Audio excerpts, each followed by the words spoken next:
The ratings are in for this week's edition of AEW Dynamite on TBS, with the show drawing the lowest ratings so far for 2025. Josh Alexander competes in his final TNA match last night on TNA Impact. He's also hired super wrestling agent Barry Bloom to negotiate his next move in professional wrestling. More details on the reasons behind the major internal changes within TNA wrestling this week. Several NXT stars appear on TNA Impact last night. Mustafa Ali establishes a new cabinet on last night's broadcast. Nick Nemeth has been suspended from TNA for 4 weeks by Santino Marella. Former WWE Tag Team Champions Demolition sign WWE Legends contracts, potentially opening the door for a Hall of Fame induction. Could Mercedes Mone drop the TBS Championship at Grand Slam Australia this weekend? TNA announces the date and location for the Unbreakable events. Several matches and segments have been confirmed for next week's live episode of TNA Impact from Full Sail University. And Chris Bay provides a positive update on his recovery from a major neck injury.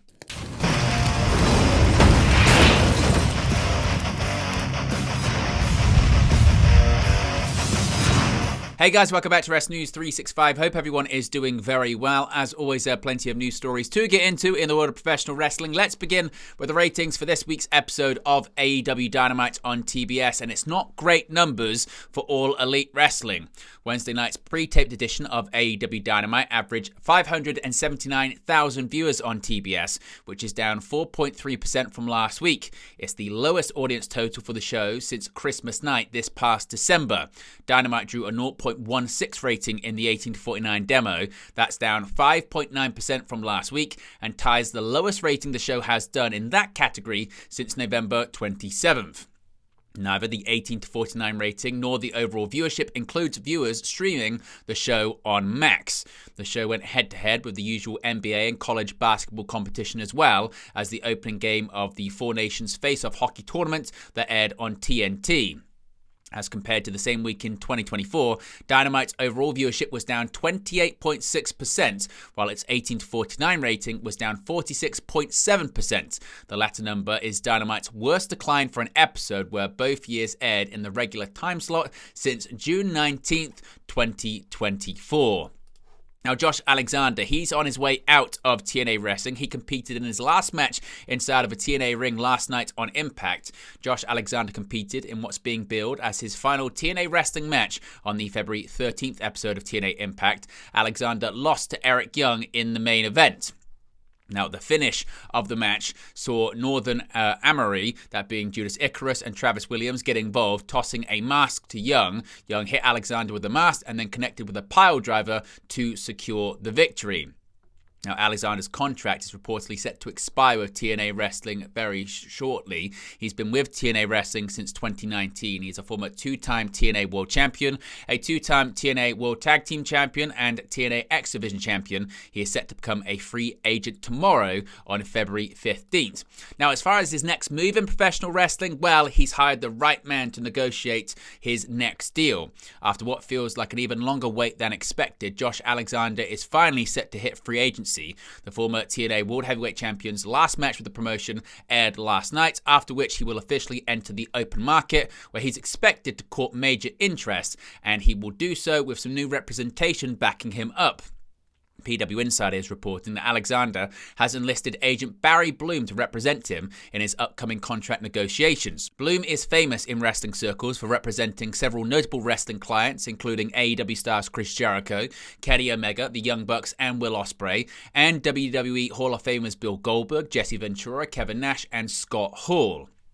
Bloom's connections with AEW would suggest to some that the Tony Khan-owned promotion could be the leader in the clubhouse to sign Alexander. However, no information was provided on which way Alexander was leaning, besides the fact he's expected to negotiate with both AEW and WWE. Previously, Wrestling Observer Newsletter's Dave Meltzer theorized Alexander could be WWE bound based on the way TNA was writing him off television, believing they'd given him a different send-off if he was going to AEW as opposed to WWE, with whom TNA shares a working relationship. This will be the second time Alexander has entered the free agent pool, having previously left TNA very briefly when his contract expired in February 2022. 1 month later, Alexander returned, revealing he had re-signed with the promotion and kicking off a run that cemented him as the promotion's top star, including the longest reign as TNA World Champion in company history. Now, it's been a big week for TNA Wrestling, of course, with a major shake-up behind the scenes. There's been major restructuring at TNA Wrestling. The company recently announced the departures of Christy Hemme, Josh Matthews, and TNA Wrestling President Anthony Sassone, and numerous other executives. Matthews and Hemme, both former broadcasters, had recently taken backstage roles with the company, as Matthews was Senior Director of Digital Media, as well as producing duties, while Hemme was the company's Head of Marketing. According to PW Insider, the departures are merely restructuring. The company brought in George Veras to take an executive producer and overseer role similar to that of Lee Fitting in WWE. Hemme and Matthews were reportedly let go because Veras wanted to bring in his own production staff. New TNA Wrestling President Carlos Silva has replaced Sassone. Veras has a long history in sports production, winning 10 Emmys, working for CBS, and even being president of the Cleveland Browns from 2005 to 2007.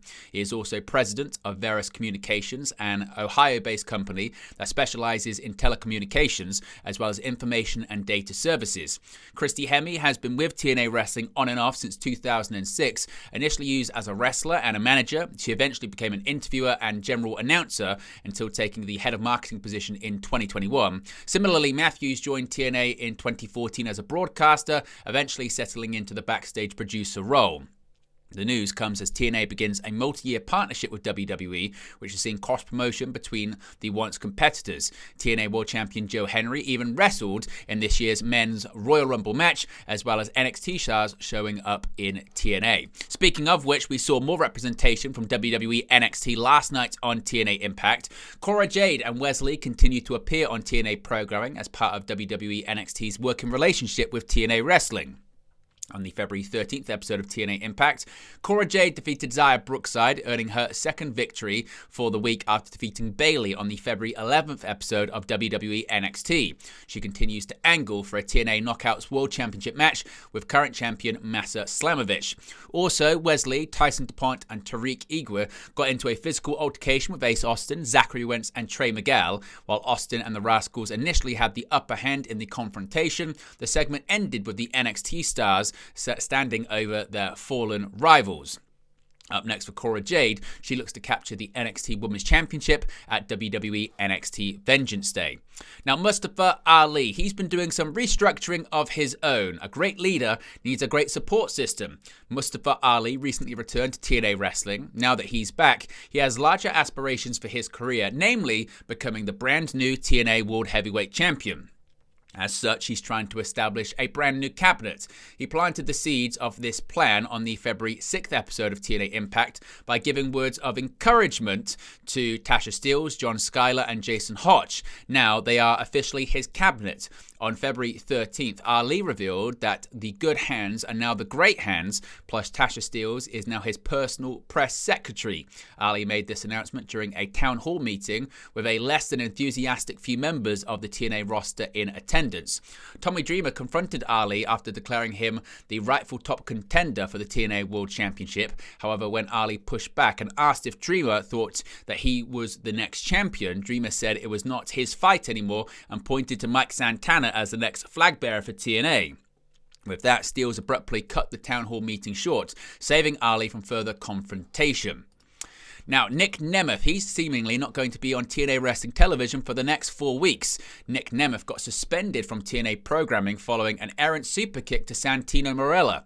Ryan Nemeth came down to argue with Joe Hendry on the February 13th episode of TNA Impact. This follows Hendry beating Jake Something to retain his TNA World Championship. Santino Marella, TNA Director of Authority, came down to try and restore order, but something started attacking Hendry. This is when Nick Nemeth hit the ring and began superkicking Hendry, who moved out of the way of his final kick, resulting in Santino being laid out. Backstage, Santino told the former TNA World Heavyweight Champion that he was suspended for 4 weeks to establish that nobody is above the authority of TNA Wrestling. In case anyone was worried, Ryan Nemeth found out he was still being paid. Now, a bit of an update here when it comes to Demolition possibly finally entering the WWE Hall of Fame. They are one of the most historic tag teams in WWE history, and it looks as if fans will be seeing more of them in the near future, as PW Insider have reported that Bill Axe Eadie and Barry Smash Darso, better known as Demolition, have put pen to paper on a pair of WWE Legends contracts. Demolition were a staple of the WWE Tag Team division during the late 1980s and early 1990s, winning the WWE Tag Team Championships on 3 occasions. However, their most famous reign was their first, which kicked off at WrestleMania 4 in 1988 and lasted 478 days, a number that stood for more than 25 years as the longest single reign in the title's history. Axe and Smash would hold this record until 2016, when the New Day ended their longest title reign at 483 days, narrowly breaking the record. The signing is surprising as a result of the legal battles Demolition have had with WWE in recent years, as Edie was in a long-standing conflict with the company before also being involved in a CTE lawsuit with Darso that was eventually dismissed. The years of bad blood have long been considered the reason Demolition haven't previously been featured as company legends. Neither have appeared on WWE programming since the early 1990s. Demolition will now be able to feature in WWE video games, be made into official action figures, and most importantly for many fans, potentially enter the WWE Hall of Fame.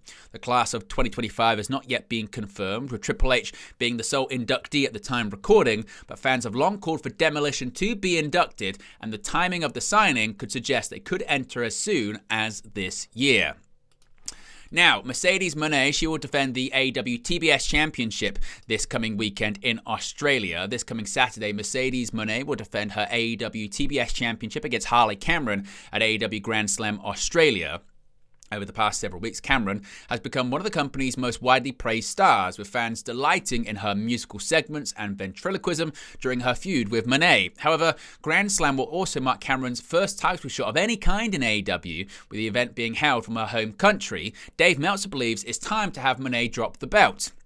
Speaking on Wrestling Observer Radio, Meltzer noted that Cameron has only been wrestling for 3 years and that Mone should advocate to lose her title in order to create a new star. He said, quote, "If Mercedes understands the big picture of the business, she should go to Tony and go, I should lose because she has no opponent," Meltzer said. "She just beats people, which is fine, you know, she's the biggest star there, but at some point you have to lose, and there is no better time or place. They have never had someone against her with any momentum at all, and she's never been a match that she's had that she's lost, not one. She's been there now for a year, and I mean, if you would have 2 weeks ago suggested this to me, I would have said ridiculous, Harley Cameron's not ready, but she's got momentum. She's drawing, it's time to make a superstar or a star, and she's got it in her hands." Meltzer concluded by saying that Mone could defeat Cameron on Saturday and still make her look good, but there usually aren't second chances to capitalize on a perfect opportunity and elevate a new star. Now, going back to TNA, they've announced the date and location for the Unbreakable event. TNA is reviving its Unbreakable event and has announced the date and location for the TNA Plus special. Announced Thursday, TNA Unbreakable 2025 will be held on Thursday, April 17th in Las Vegas at the Cox Pavilion. The event will stream on TNA Plus. A start time for the event was not announced, notable because TNA's flagship Impact show runs Thursday nights at 8 p.m. Eastern Time, indicating that Unbreakable will start at 10 p.m. Eastern or later. Las Vegas is in the Pacific time zone. April 17th is also the Thursday before WrestleMania 41 in Las Vegas, set for April 19th and 20th. With most promotions converging on Las Vegas that week and weekend to capitalize on thousands of wrestling fans traveling for the WWE event. Tickets for Unbreakable will go on sale next Friday, February 21st, with a pre-sale set up for February 19th. The first TNA Unbreakable event was held in 2005 and featured one of the most well-known and best matches in company history, a triple threat match of AJ Styles versus Samoa Joe versus Christopher Daniels. Under the Impact Wrestling branding, Unbreakable returned for a one-off in 2019 as a TNA Plus special. Now, speaking of TNA, next week, several matches and segments have been confirmed for a live episode from Full Sail University. A live concert from TNA World Heavyweight Champion Joe Hendry is set for next week's episode of Impact. As announced during this week's show, Joe Hendry will be in concert on Thursday, February 20th episode of Impact, airing live from Orlando's Full Sail University. Hendry, of course, is coming off a successful title defense against Jake Something on this week's Impact.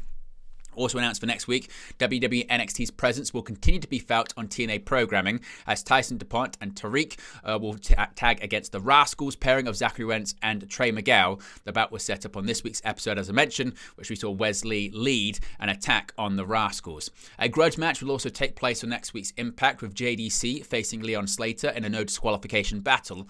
JDC and Slater got into a backstage confrontation on this week's episode.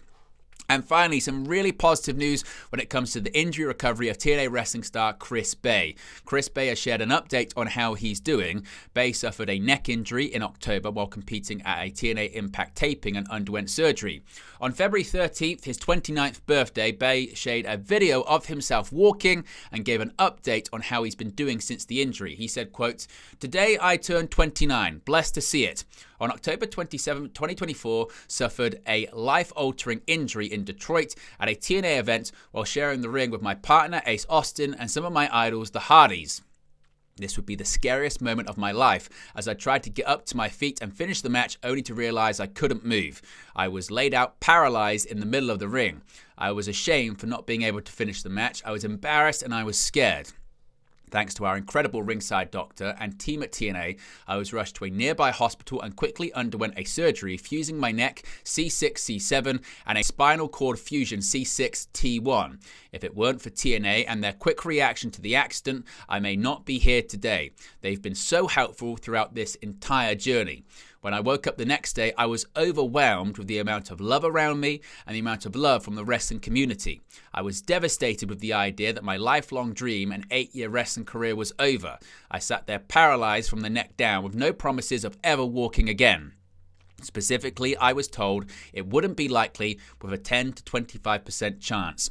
I also had no usage of my hands, which is why I didn't post or respond to anything. I spent about a week in the ICU, then 50 days in a spinal cord rehab facility in Detroit, doing therapy 6 days a week for 3 hours a day, sometimes longer. December 28th, I was able to go home. Since I've been home, I've been in therapy working as hard as I can. I've had an incredible support system. There's so many people I want to thank, but if I can narrow it down to a few, I must thank my family, my TNA family, the dedicated staff in Detroit, my brother Ace Austin for never leaving my side, and my amazing girlfriend Brittany Brooks for being there every single step of the way while I was at my absolute lowest. If you've reached out, donated, bought merch, said a prayer, or did any little thing, even as simple as sharing a thought about me, thank you. I'm eternally grateful for every single one of you. Because of you, on my hardest days, I've never given up. Because of you, I've lived my dream and, in my opinion, helped inspire others to do the same. There's so much more to the story, and I will be telling all the details soon, but please allow me the time to get there. Today, you see me celebrating life and taking the steps they said would be unlikely. For 3 weeks, I've been out my wheelchair learning to walk again. Nothing is impossible. You just have to believe and do the work. I thank God for every second. I thank you for every second. Will I ever wrestle again? Never say never. I'm just so grateful to be alive. I don't know what my purpose is, but I know there's something meant for me to do. For now, I just hope to continue to heal as my body is still in a lot of pain. It's going to be a long road, but I will not give up. This will be the greatest story ever told. I love you all, Chris Bay. Obviously, we wish Chris Bay the best as he continues to recover, but absolutely fantastic news that he is able to walk. And as you can see in the picture and the video, he does so, and it's fantastic to see. But there you go, guys. That's the latest pro wrestling news for you. Be sure to smash a like on the like button. Be sure to subscribe, bottom right-hand corner. As always, let me know your thoughts in the comment section below, and I'll speak to you again very, very soon. Hey guys, thank you for watching, listening, streaming, or however you come across this video today. Be sure to click on the video on the right there to watch our next video, or click the bottom there to subscribe, or the bottom right hand corner. Thank you very much, and I'll speak to you again very soon.